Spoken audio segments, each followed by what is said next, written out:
Scene की शुरुआत होती है ऑफिस से, जहाँ नोरा एक इंटर्न के तौर पर काम कर रही होती है, लेकिन वहाँ उसकी कोई इज्जत नहीं होती, बिल्कुल भी नहीं। उसकी सीनियर जेना गुस्से में उसे रोकते हुए कहती है, नोरा, मैंने तुम्हें सिर्फ कॉफी लाने भेजा था, इतनी देर क्यों लगा दी? क्या तुम्हें पता है मिस सेना कब से इंतजार कर रही है? वह बिना डरे जवाब देती है, अगर इतनी जल्दी थी तो खुद जाकर ले आती, शायद मुझसे जल्दी पहुंच जाती। ये सुनते ही जेना आग बबूला हो जाती है। वह गुस्से में कहती है, तुम सिर्फ एक मामूली इंटर्न हो, तुम्हारी औकात बस छोटे मोटे काम करने की है। अगर पसंद नहीं तो नौकरी छोड़ दो। मजबूरी में नोरा चुप हो जाती है, क्योंकि दोस्तों, उसे इस नौकरी की बहुत जरूरत है। वह जल्दी जल्दी कॉफी लेकर जाने लगती है, लेकिन तभी अचानक उसकी टक्कर एक शख्स से हो जाती है और कॉफी सीधा उस आदमी के कपड़ों पर गिर जाती है। नोरा घबरा जाती है और जैसे ही सामने देखती है, उसके होश उड़ जाते हैं, क्योंकि दोस्तों, जिससे वह टकराई होती है वह कोई और नहीं बल्कि पूरी कंपनी का मालिक ईथन वैंस होता है। जेना के चेहरे पर हल्की सी मुस्कान आ जाती है, क्योंकि उसे लगता है अब नोरा की नौकरी गई। वह तुरंत नोरा को थप्पड़ मारती है और ईथन से कहती है, सर, चिंता मत कीजिए,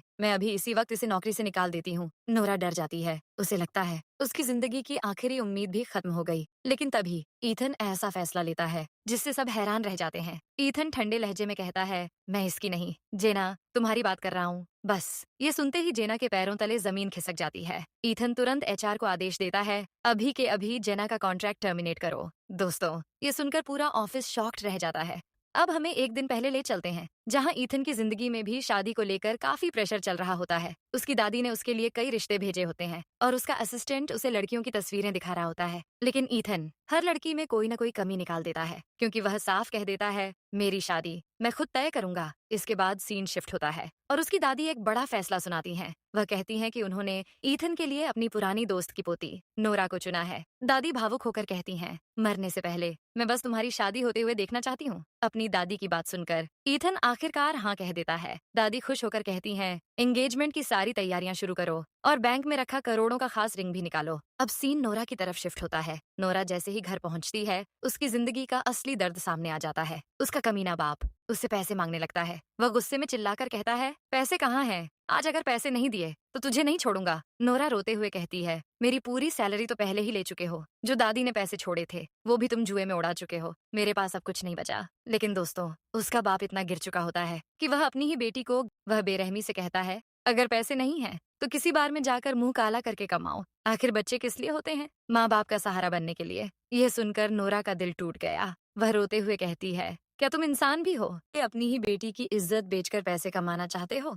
उसके पापा ने गुस्से में जवाब दिया, मुझे पैसे चाहिए, इसलिए तू बार में जा। मैंने पहले ही मिस्टर वॉलिस से बात कर ली है, 1 घंटे में 5,000 मिलेंगे। चल तैयार हो जा और सिल्क स्लिप ड्रेस जल्दी से पहन ले, ताकि तुम्हें देखते ही मिस्टर वॉलिस इंप्रेस हो जाए और उनका खड़ा हो जाए। फिर नोरा कहती है, तुम कितने गंदे बाप हो, जरा भी ढंग नहीं है अपनी बेटी से बात करने की। शी इसके बाद सीन शिफ्ट होता है। वह जबरदस्ती नोरा को एक घटिया जगह ले जाता है, जहाँ कमरे में बैठे मिस्टर वॉलिस उसे गंदी नजरों से घूर रहे होते हैं। दोस्तों, वह बेहद घटिया बातें करने लगता है। ये तो बहुत हॉट है, इसकी सर्विसिंग करने में तो मजा आ जाएगा। ये सुनकर नोरा डर से कांपने लगती है। उसे समझ नहीं आता कि वह इस नरक से कैसे निकले। तभी उसका बाप उसे जबरदस्ती मिस्टर वॉलिस की तरफ धक्का दे देता है। लेकिन जैसे ही नोरा को लगता है कि अब बचना मुश्किल है, वह अपनी इज्जत बचाने के लिए एक चाल चलती है। वह मिस्टर वॉलिस के सामने नाटक करते हुए कहती है, मेरे शरीर में सीरियस प्रॉब्लम है, अभी अभी मेरा ऑपरेशन हुआ है, मैं नॉर्मल नहीं हूँ। फिर वह पेट दर्द का बहाना बनाकर कहती है, मुझे एड्स और सिफिलिस जैसी खतरनाक बीमारियां हैं। ये सुनते ही मिस्टर वॉलिस का रंग उड़ जाता है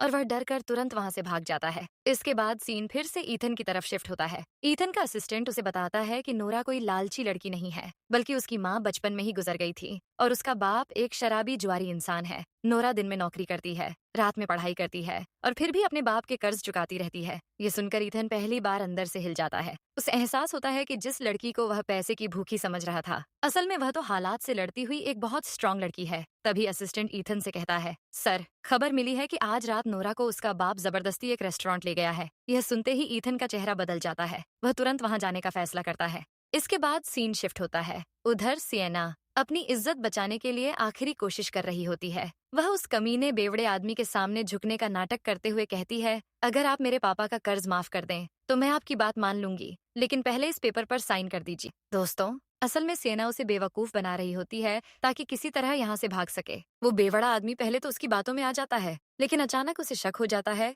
वह गुस्से में सिएना का हाथ पकड़ लेता है और जोर से चिल्लाता है, क्या तुम मुझे बेवकूफ समझती हो? साइन करवाकर भाग जाओगी? और तभी एंट्री होती है ईथन की। जैसे ही वो बेवड़ा आदमी ईथन को देखता है, आदमी बिना एक शब्द बोले चुपचाप वहां से भाग जाता है। नोरा टूट कर रो पड़ती है और ईथन से कहती है, थैंक यू, आपने मुझे बचा लिया। उसके बाद ईथन नोरा को अपने घर ले आता है, लेकिन नोरा हैरान रह जाती है क्योंकि उसे समझ ही नहीं आता कि ईथन आखिर उसके लिए इतना क्यों कर रहा है। वह घबरा कर पूछती है, आप मुझे यहाँ क्यों लाए हैं? आओ। तभी ईथन की दादी की एंट्री होती है और यहीं पर कहानी का सबसे बड़ा शौक सामने आता है। दादी प्यार से नोरा को देखती हैं और भावुक होकर कहती हैं, नोरा, आखिरकार तुम मिल गई। नोरा कुछ समझ ही नहीं पाती। तभी दादी उसकी तरफ देखकर कहती हैं, आज से तुम वैंस परिवार की बहू हो। दोस्तों, यह सुनकर नोरा पूरी तरह शॉक्ड रह जाती है। ईथन की दादी उसे प्यार से अपने पास बैठाती हैं और बताती हैं कि नोरा की नानी उनकी सबसे अच्छी दोस्त थीं। दादी भावुक होकर कहती हैं, तुम्हारी नानी के जाने से पहले उन्होंने मुझसे वादा लिया था कि मैं तुम्हारा ख्याल रखूं। दादी आगे कहती हैं, मुझे पता है तुम्हारा बाप तुम्हारे साथ अच्छा व्यवहार नहीं करता,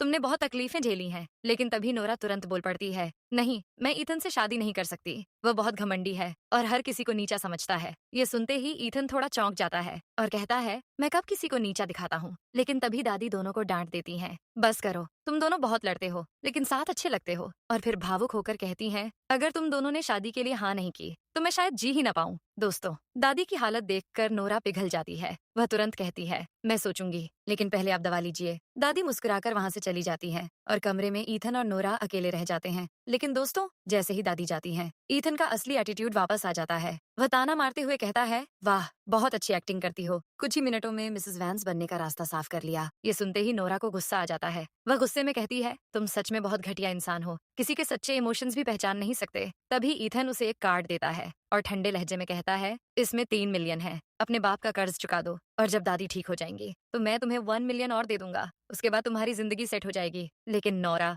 उस कार्ड को ठुकरा देती है और वहां से चली जाती है। अब सीन फिर से प्रेजेंट में आता है। दोस्तों, ऑफिस में ईथन के लिए स्टैंड लेने के बाद नोरा पहली बार दिल से उसे थैंक्स बोलती है। वह भावुक होकर कहती है, आज तक मेरे लिए किसी ने आवाज नहीं उठाई, मैं आपके कपड़े साफ कर दूंगी। लेकिन ईथन शांत लहजे में कहता है, मैंने तुम्हारे लिए नहीं, कंपनी का माहौल ठीक करने के लिए ये किया है। और फिर कहता है, ग्रैंडमा को इस बारे में कुछ पता नहीं चलना चाहिए। आज जो हुआ है वो बिना वजह परेशान हो जाएंगी। नोरा हल्की सी स्माइल के साथ कहती है, मैंने तुम्हें गलत समझा था, तुम तो बहुत अच्छे इंसान हो। ईथन हल्के लेकिन ठंडे अंदाज में कहता है, मुझे इतना जल्दी जज मत करो, मैं बस वही करता हूँ जो मुझे सही लगता है। इस पर नोरा हल्की मुस्कान के साथ कहती है, ठीक है, अपना ख्याल रखना, मैं चलती हूँ। और वहां से चली जाती है। उधर नोरा अपने बाप को ढूंढते ढूंढते उसके नए ठिकाने पर पहुंच जाती है। लेकिन दोस्तों, जैसे ही वह वहां पहुंचती है, उसका जुआरी बाप उसे आते ही जोर से थप्पड़ मारता है और गुस्से में कहता है, तुझे नौकरी छोड़नी होगी क्योंकि मैंने तेरी शादी मिस्टर वॉलेस से तय कर दी है। ये सुनते ही नोरा के पैरों तले जमीन खिसक जाती है। वह गुस्से में चिल्लाती है, क्या तुम पागल हो? कुछ पैसों के लिए मुझे बेच रहे हो? लेकिन उसका लालची बाप हंसते हुए कहता है, वॉलेस ने तेरे लिए $100,000 दिए हैं, तेरी औकात भी नहीं इतनी। फिर भी उसने ज्यादा दिया है। वह साफ मना कर देती है, चाहे कुछ भी हो जाए, मैं उसके साथ नहीं जाऊंगी। लेकिन उसका बाप जबरदस्ती नोरा को घसीटने लगता है। तभी नोरा हिम्मत जुटाकर सिक्योरिटी को बुलाती है और रोते हुए मदद मांगती है। लेकिन दोस्तों, उसका बाप इतना गिर चुका होता है कि वह सबके सामने उसकी प्राइवेट फोटोज दिखा देता है। पूरा ऑफिस शॉक्ड रह जाता है और लोग नोरा को गंदी नजरों से देखने लगते हैं। कुछ लोग तो यहाँ तक कह देते हैं, ऐसी लड़की कंपनी में रहेगी तो बदनामी होगी। लेकिन तभी नोरा कहती है, अब मेरा फियांसे है, अगर उसे पता चला कि तुम मेरी दूसरी शादी करवाना चाहते हो तो तुम बच नहीं पाओगे। ये सुनकर उसका बाप जोर जोर से हंसने लगता है। वह ताना मारते हुए कहता है, तुम जैसी लड़की से कौन शादी करेगा? तुम्हारा फियांसे भी कोई गरीब निकलेगा। दोस्तों, ये सुनकर नोरा अंदर से डर जाती है क्योंकि वह जानती है वह ईथन का नाम नहीं ले सकती और उसे खुद भी यकीन नहीं होता कि ईथन उसके लिए आएगा। फिर भी अपनी आखिरी उम्मीद बचाए रखने के लिए वह हिम्मत से कहती है, मेरा फियांसे बहुत जल्द यहाँ आने वाला है। लेकिन तभी उसका बाप हंसते हुए कहता है, पूरे शहर में ईथन वैंस के अलावा कोई मुझे हाथ भी नहीं लगा सकता। और वह नोरा का हाथ पकड़कर उसे खींचने लगता है। लेकिन तभी पीछे से एक मजबूत हाथ उसके बाप की कलाई पकड़ लेता है और ठंडी आवाज आती है, मैं हूँ इसका फियांसे। दोस्तों, ये सुनते ही वहाँ मौजूद सब लोग शॉक हो जाते हैं। नोरा खुद भी हैरान रह जाती है। उसे यकीन ही नहीं होता कि ईथन सच में उसके लिए आ गया। लेकिन दोस्तों, यहीं एक और बड़ा ट्विस्ट आता है। तभी मिस सिएना वहां आ जाती है और गुस्से में ईथन से सवाल करने लगती है। वह कहती है, ईथन, ये सब क्या है? तुमने तो मुझसे शादी का वादा किया था।